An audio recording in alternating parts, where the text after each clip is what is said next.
자, 우리 출애굽기 1장부터 함께 장제목을 복습하도록 하겠습니다. 자, 1장은 아들을 낳으면 죽여야 하던 무슨 내용이다? 환란. 2장은 모세가 사람 죽이고 미디안 광야로 보냈다? 도피.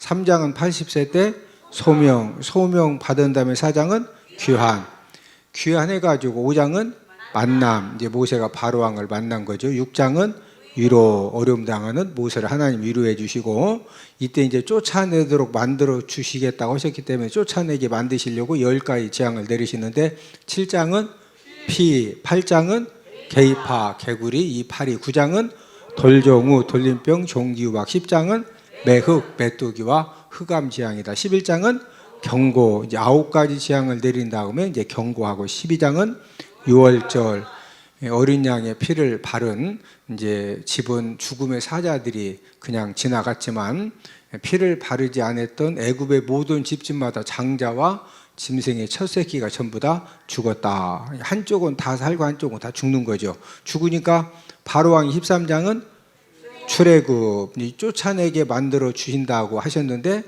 쫓아내다시피 출애굽을 이제 하게 하고, 14장은 도하, 15장 승리 노래, 16장 천만나, 하늘 양식 만나를 40년간 내려주시는데 첫 번째 만나 내린 사건이 16장이고, 17장은 아말렉 전쟁, 18장은 이드로 조원, 19장 도착 등정, 20장은 십계명, 21장은 종살과 종살인 과실치상에 대한 말씀이고, 22장은 손해배상, 23장 3대 절기, 무, 맥수, 무규절, 맥주, 수장들 3대 절기는 꼭 지켜라. 24장은 언약 체결, 이 언약 체결은 20장부터 24장까지 주신 율례의 말씀을 언약의 피를 가지고 꼭 지키겠다고 언약 체결을 한 다음에 하나님께서 모세를 다시 시내산에 올라오게 하셔서 소제목이 등정입니다. 그런 다음에 성막 설계도를 주셨는데, 25장은 언떡금, 언약의 떡상, 금등대를 이렇게 만들어라. 26장은 휘장을 이렇게 만들어라. 27장은 번제단을 이렇게 만들어라. 28장은 제사장 옷을 이렇게 만들어라. 29장은 유임식, 제사장 유임식도 다 가르쳐 주셨고, 30장은 물두멍을 이렇게 만들어라.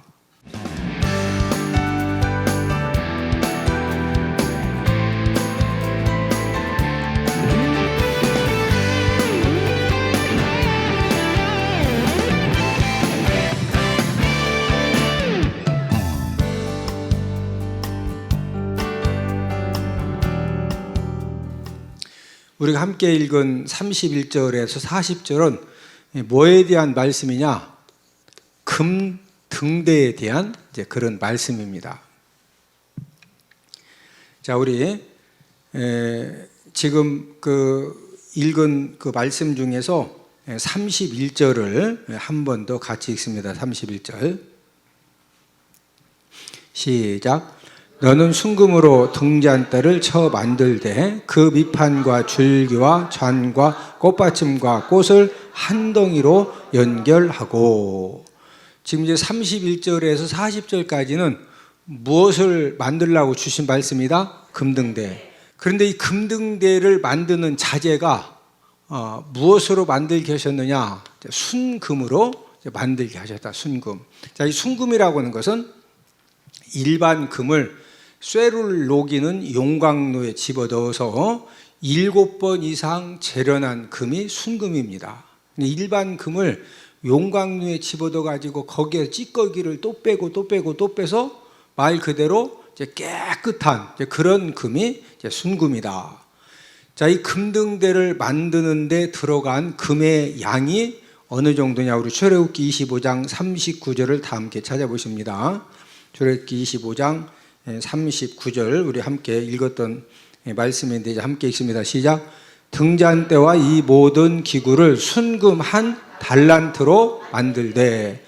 자, 이 금등대를 만드는데 순금 몇 달란트다? 한 달란트다. 한 달란트. 자, 그러면 한 달란트가 이 키로로 따지면은 몇 킬로냐? 약 34킬로입니다. 34킬로.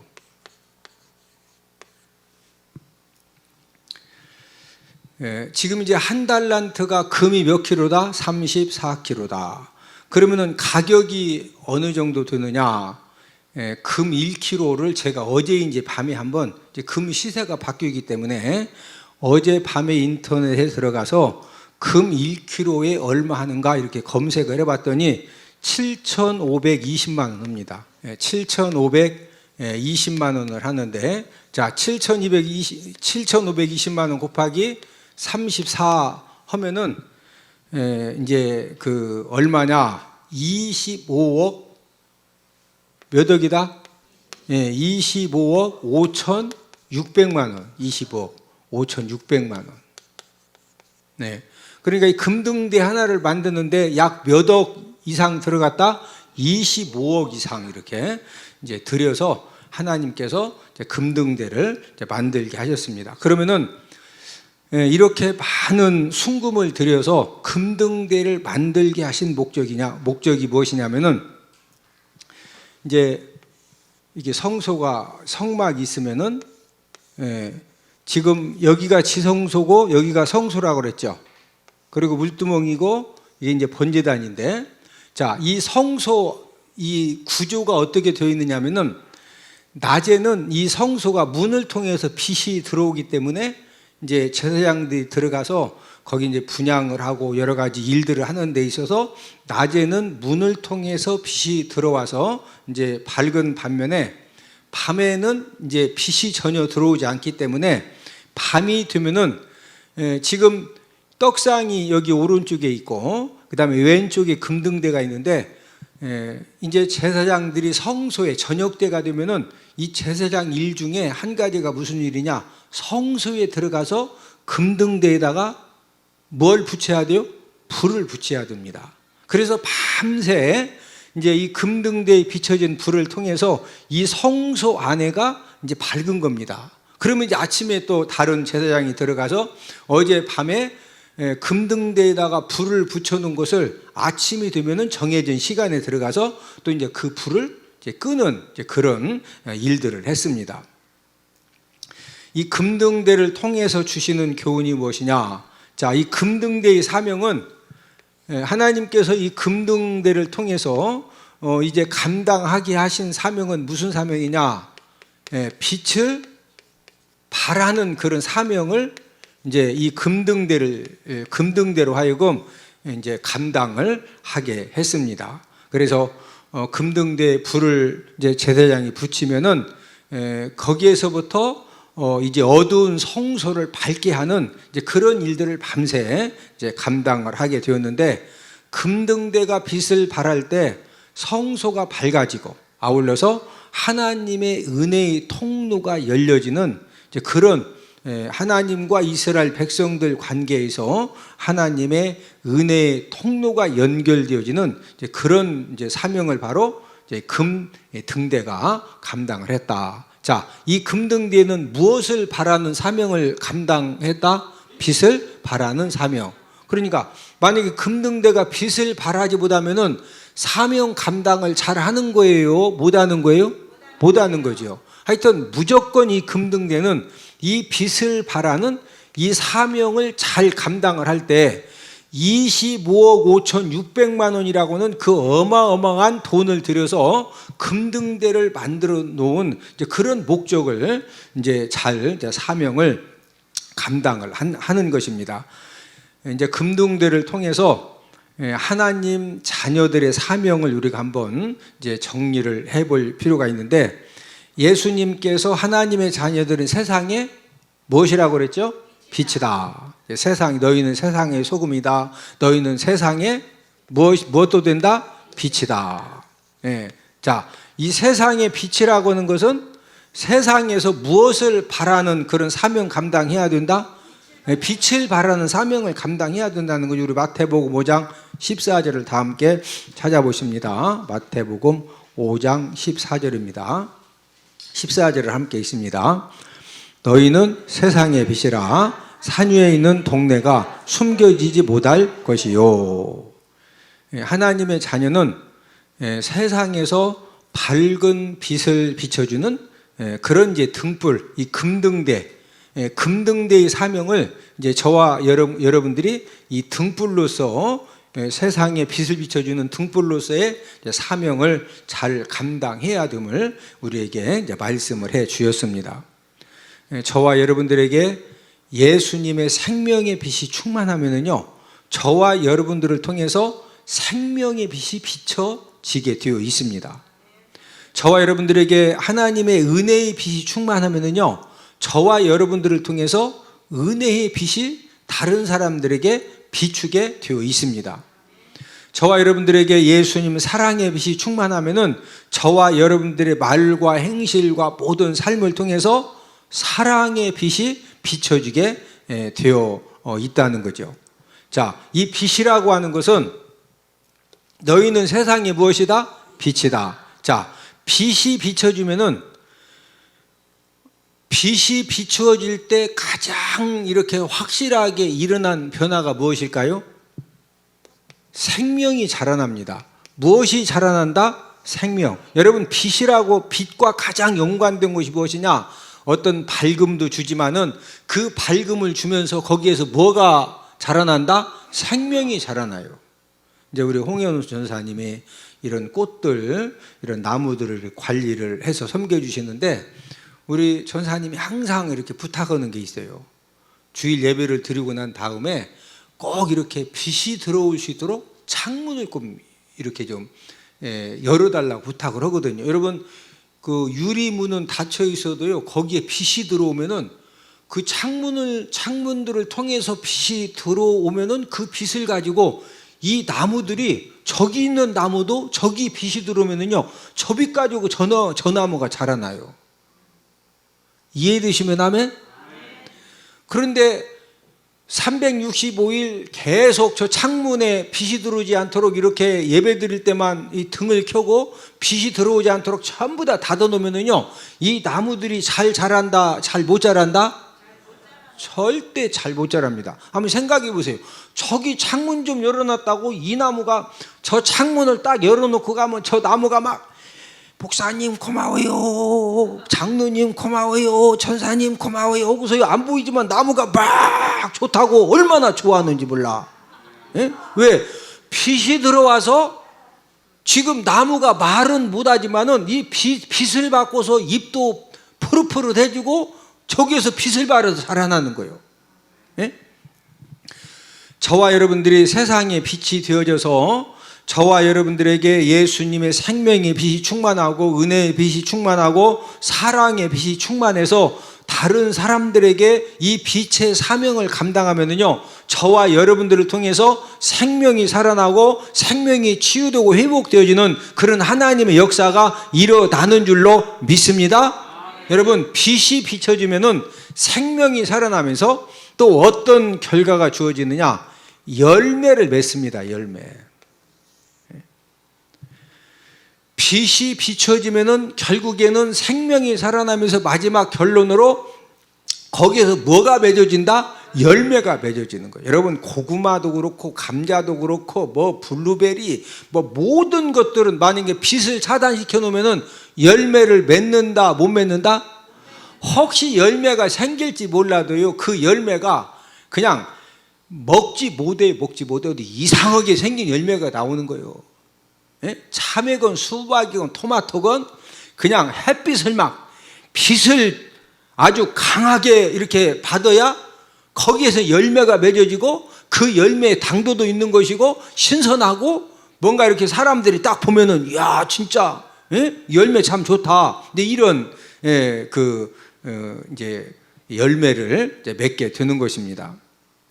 저와 여러분들도 예수님의 생명의 빛이 충만하고 예수님의 은혜의 빛이 충만하면은 저와 여러분들을 통해서도 생명 살리는 하나님의 역사가 가정에서 일어나고 직장에서 일어나고 세상에서 저와 여러분들을 통해서 생명 살리는 역사가 일어날 줄로 믿습니다. 국민일보 신문에 보도된 내용 중에 의정부역 앞에서 이제 구두 닦기로 이렇게 이제 그 살아가는 조상규 집사님 이제 어떤 그 삶이 보도가 되어졌는데, 이분은 10살 때 처음 이렇게 도적질을 했는데 왜 도적질을 했느냐? 그 동생들을 부모님이 이렇게 이제 돌보지 않아 가지고 이제 10살 된 이분이 동생들을 다 먹는 것을 책임을 지는 겁니다. 근데 이 동생들이 하도 배고프다고 울으니까 동생들을 위해서 하도 우는 동생들 때문에 어머니 아버지가 이제 돌봐주지 않으니까, 그래서 이제 처음에 이제 도적질을 했는데, 도둑질이 점점 커져가지고 결국에는 이 절도전과 육범이 된 겁니다. 그래서 이제 교도소를 6번 다녀오고 난 뒤로 재범을 이 교도소 들어갈 때마다 이제 딱 붙들려서 경찰서에 조서를 쓸 때마다 내가 다시는 도둑질 안 할 것이다, 이렇게 결심을 하고 이제 쇠고랑을 차고 재판받고 이제 교도소에 수감되어지면은요, 교도소 생활하는 동안 내가 이번에 나가면은 절대로 도둑질을 안 할 것이다, 이렇게 결심을 하고 나왔는데, 또 급하면은 도둑질을 또 오는 거예요. 그럼 이제 번번이 이렇게 이제 실패를 했는데, 저와 여러분들이 어떤 죄악의 사슬을 끊을 때 사람의 노력은 한계가 있습니다. 그래서 이제 교회 다니면서도 예전에 술 마셨던 분들이 이제 집사 직분을 가지고 또 권사 직분을 가지고 장로 직분을 가지고 왜 술을 또 마시느냐? 장로님이 술 마실 때 에이, 장로는 예수피로 구원받았으니까 하고서 마셔도 된다고 마실까, 마시면서도 내가 장로인데 이러면 안 되지, 1번일까 2번일까? 2번이요 2번. 사람은 이 선한 양심이 있습니다. 이 집사님이 6번째 교도소에 수감되어져 있는 기간에 어떤 변화가 일어났느냐면요, 이 6번째 교도소에 갔다가 예수님을 만난 겁니다. 그래서 출소하자마자, 왜 본인이 수없이 노력해봤지만은 또 상황이 되면은 또 가서 도둑질을 하니까 이 문제를 해결받으려고 교도소에서 나오자마자 오살리 금식 기도원에서 금식 기도를 하다가 이때 이제 성령을 받은 겁니다. 성령을 받고 난 다음에 이 집사님이 어떤 결심을 했느냐면요, 전과자도, 사람들이 전과자라고 하면은 이렇게 일단은 부정적으로 보고 또 이렇게 상대를 하려고 하지 않지만은, 전과자도 꿀벌 같은 삶을 살 수 있다. 전과자도 뭐와 같은 삶을 살 수 있다? 꿀벌. 이 꿀벌 같은 그런 삶을 살 수 있다. 내가 이것을 보여줘야 되겠다. 그리고 전과자도 예수님 믿으면은 변화되어진다. 내가 이것을, 그래서 예수님 사랑을 보여주는 삶을 살겠다고 이분이 오살리 금식기도원에 가서 막 금식기도와 같은 성령을 받고서요, 이런 이제 그 결심을 하게 된 겁니다. 의정부역 앞에서 93년부터 구두 수선 센터를 운영을 하면서 이제 의정부역이기 때문에 벌써 거기에서 뭐 전철 타고 내렸던, 아니면은 열차를 타고 내렸던, 내려가지고 갈 곳 없이 배회하는 그런 청소년들과 노인들이 눈에 띄면은 이제 조심스럽게 접근을 해서 왜 이렇게 집에 안 가고 여기 있느냐 사연을 물어본 다음에 이렇게 좀 집으로 연결해 줄만 하면은 집으로 연결을 해서 집에 갈 수 있도록 청소년들과 노인들을 보내드리고, 또 이야기를 들어보니까 절대 부모 집에 가도 또 이렇게 나올 수밖에 없는 그런 사연을 가지고 있으면은 사회복지단체로 이제 계속적으로 이렇게 청소년들과 노인들을 연결해주는 그런 사역을 감당을 했습니다. 이 집사님이 사람 한 명을 신발도 닦아야 되고 구두 수선도 해야 되고 그래야 계속 단골 손님들이 연결이 될 거 아니에요. 그러면은 사람 한 명, 배회하는 청소년 노인들 한 명 만나면은 상담이 바로 되는 것도 아니고 상담해야 되죠. 밥 사줘야 되죠. 또 부모 집으로 보낼만 하면은 연결해서 또 연결시켜줘서 보내줘야 되죠. 아니면은 또 이제 어떤 그 사회복지단체로 보내야 되면 거기 연결해가지고 연결해서 또 보내주고, 이러다 보니까 손님들 신발을 이제 닦아주고 수선하는 이제 그런 일을 이제 제대로 하지 못해서 물질적인 수입도 많이 손해를 봤다고 합니다. 어떤 경우에는 오해를 받아가지고 그냥 좋은 의도로 이렇게 사회복지단체로 연결도 시켜주고 이랬는데, 이런 것들이 오해를 받아서 이제 봉변을 당하기도 하고 이제 어려움을 당하기도 했는데, 그럼에도 본인은 배회하는 청소년들을 빨리 상담을 해서 집으로 이렇게 돌려보내기도 하고, 또 이렇게 이제 사회 그 복지 단체로 인도해 주면서 극단적인 그런 탈선을 이제 방지시켜 준 이런 부분들에 대해서 보람, 예수님이 자꾸 성령 하나님께서 물질적인 수입은 이렇게 좀 적지만은 그럼에도 자기처럼 전과자 막 전과 육범이 되도록 이렇게 이제 깊은 수렁에 빠지지 않도록 이런 것들을 미리 막아주는 이제 그런 이제 사역을 통해서 성령 하나님이 보람을 느끼게 하시고, 그래서 이제 감사함으로 그 사명을 이제 감당하고 있다고 이렇게 이제 신문에 기사로 보도가 되어졌습니다. 또 이 교회 집사님이기 때문에 주일날 되면은 하루 종일 교회에 가서 이제 교회 봉사로서 하나님을 섬기고 있다고 그래요. 그래서 이 국민일보에 뭐라고 기사 타이틀이 보도가 되어졌느냐면은 과거 때 빼고 이웃사랑 광내고, 이런 타이틀로 이제 기사가 보도가 되어졌습니다. 우리 조상규 집사님은 의정부역 앞에서 이제 구두 수선하는 그런 일을 하지만은 등불을 밝히는 그런 사명을 잘 감당하는 거예요? 못하는 거예요? 잘 감당하는 것이죠. 그래서 그 집사님 한 분을 통해서 정말로 수많은 청소년들과 노인들이 극단적인 탈선에 빠지지 않고 위험에 빠지지 않고 집으로 돌아가게 되고, 또 사회복지단체로 연결이 되어져서 또 정상적인 그런 생활을 회복할 수가 있고, 그래서 한 사람을 통해서 정말로 얼마나 많은 사람들이 생명을 얻었는지 모릅니다. 하나님의 자녀들은 저와 여러분들이 주님의 몸된 교회에 와서 예배를 드리고 말씀을 통해서 은혜를 받고 또 찬양을 부르는 가운데, 말씀을 듣는 가운데, 또 교회 봉사를 하는 가운데에서 저와 여러분들이 성령 충만함을 받았으면은 이제는 세상에서, 가정에서 무슨 사명을 감당해야 된다? 이 빛의 사명, 등불의 사명을 우리가 바로 감당하는 저와 여러분들이 되기를 주님의 이름으로 축복을 드립니다.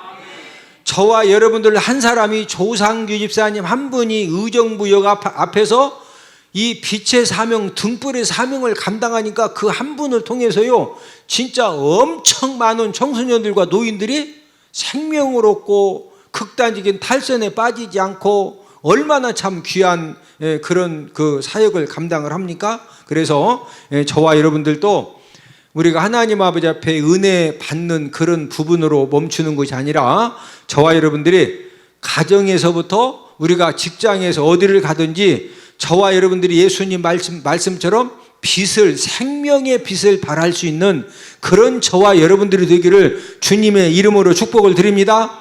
자, 그러면 금등대가 이제 빛을 발하는 그런 사명을 잘 감당을 해야 되는데, 자, 이 금등대가 빛을 발하는 사명을 잘 감당하기 위해서 꼭 필요한 것이 있습니다. 자, 이 금등대가 빛을 발하는 사명을 잘 감당하려면 꼭 필요한 것이 뭐가 있어야 되겠어요? 기름이 있어야 되죠. 기름. 무엇이 있어야 된다? 기름이 있어야 돼요. 예? 특별히 이제 이 구약 시대에 이 금등대에다가 불을 이제 그 저녁에 가서 불을 붙여서 밤새 이 금등대가 이 성소의 빛을 비추도록 하는 그 사명을 감당하기 위해서 기름 중에서 하나님이 어떤 기름을 쓰게 하셨느냐? 올리브 기름을 쓰게 하죠. 올리브. 예, 순결한 이제 올리브 기름을 이제 사용을 해서 금등대에 밤새 이제 불을 이제 밝히는 이제 그런 사명을 감당을 하게 했습니다. 자, 문제를 내드립니다. 금등대 불을 항상 켜기 위해 사용한 기름은 1. 콩기름, 2. 올리브 기름, 3. 휘발유. 정답을 아시는 분들은 CBS 홈페이지에 들어오셔서 퀴즈 이벤트 방에 정답을 남겨주시면 정답을 맞추신 분들을 대상으로 추첨해서 당첨되신 분에게 제가 제작한 맥성경을 선물로 보내드리도록 하겠습니다. 자, 금등대가 빛을 발하는 사명을 계속적으로 잘 감당하려면 무엇이 필요하다? 기름이 필요하다. 이제 기름인데 무슨 기름이다? 올리브 기름이 필요하다. 자, 기름은 오늘날 무엇을 가리키느냐? 기름은 성령을 가리킵니다. 자, 구약시대의 금등대의 기름은 올리브 기름인데, 저와 여러분들이 세상에서 빛의 사명을 감당하고 우리가 세상에서 등불의 사명을 감당해서 우리가 빛을 바르는 사명을 잘 감당하려면은 구약의 금등대는 기름이 필요한데, 저와 여러분들은 무엇이 필요하다? 성령이 필요하다는 거죠. 네. 빛을 바라는 것은 내 능력으로 바라는 것이 아니라 저와 여러분들을 통해서 생명의 빛이 계속적으로 비춰주기 위해서는요, 성령 충만함 우리가 받아야 돼요. 뭐 받아야 된다? 성령 충만함. 기독교가 언제부터인가? 이제 개독교라고 이렇게 비난을 받아요. 개독교. 우리는 기독교인들이죠. 자, 이 기독교가 뭐라고 비난받는다? 개독교라고 비난을 받아요.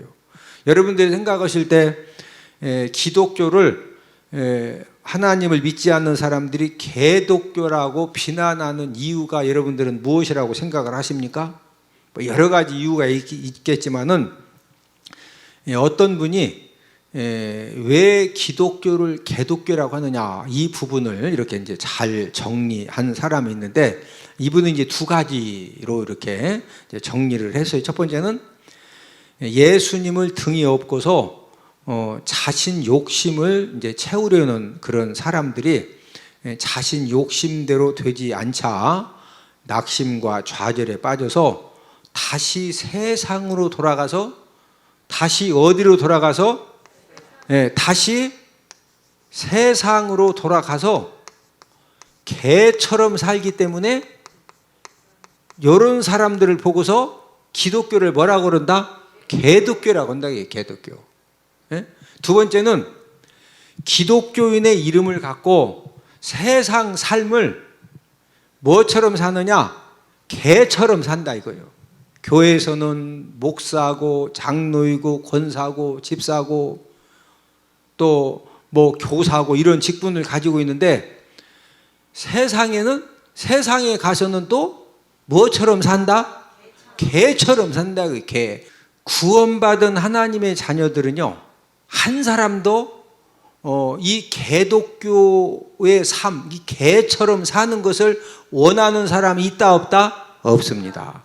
자, 문제는 우리가 가끔 보면은 막 어떤 그 목사가, 장로가, 권사가, 집사가 진짜 세상 사람들도 하지 않는 그 못된 그런 잘못을 해가지고 얼마나 우리 낯을 뜨겁게 하고, 진짜 저러면 안 된다. 그러면은 그분들이 원래부터 막 기도하면서 그런 죄를 지으려고 해서 죄를 지은 거예요? 안 지으려고 했는데 죄 지었을까요? 2번이요, 2번. 안 지으려고 했는데 죄를 지은 겁니다. 왜? 그들의 마음 가운데도 구원받은 하나님의 자녀이기 때문에 내가 하나님 아버지 말씀대로 잘 살아서 세상에 빛이 되고 등불의 사명을 잘 감당해야 된다라고 그런 마음이 있음에도 불구하고 왜 그런 삶을 살지 못했을까? 그것은 생명의 빛을 밝힐 수 있는 성령 충만함이 없으면요, 저와 여러분들의 노력 가지고, 저와 여러분들의 절제 가지고 우리가 이 세상에 빛된 삶, 등불의 삶을 사는 것은요, 성령 충만함이 없으면은 기름이 떨어지면은요, 그냥 불이 그냥 꺼지는 겁니다. 그래서 에베소서 5장 18절을 다 함께 찾습니다. 시작. 술 취하지 말라. 이는 방탕한 것이니 오직 성령으로 충만함을 받으라. 자, 오직 무엇으로? 성령으로 뭐 받으라? 충만함을 받으라 이거예요. 충만함. 저와 여러분들이 빛의 사명을 잘 감당하고 또 불을 밝히는 이 등불의 사명을 우리가 변하지 않고 우리 불이 꺼지지 않고 꾸준하게 잘 감당하기 위해서는 오직 무슨 충만함을 받아라? 네, 성령 충만함을 받아라. 자, 구약시대의 금등대가 빛을 발하는 사명을 감당하려면은 무엇이 필요했다? 기름이 필요했다. 기름. 자, 저와 여러분들은 구원받은 하나님의 자녀들로서 빛을 밝히고 등불의 사명을 잘 감당하려면은 우리는 무슨 충만함을 받아야 된다? 성령의 충만함을. 성령. 예? 기름이 성령이고, 예, 이제 이 성경에서 기름은 항상 성령과 연관이 되어져 있거든요. 그래서 저와 여러분들이 항상 성령 충만함을 통해서 우리가 빛을 발하는 사명, 또 이 등불의 사명을 바로 잘 감당해서 생명 살리는 저와 여러분들이 되기를 주님의 이름으로 축복을 드립니다.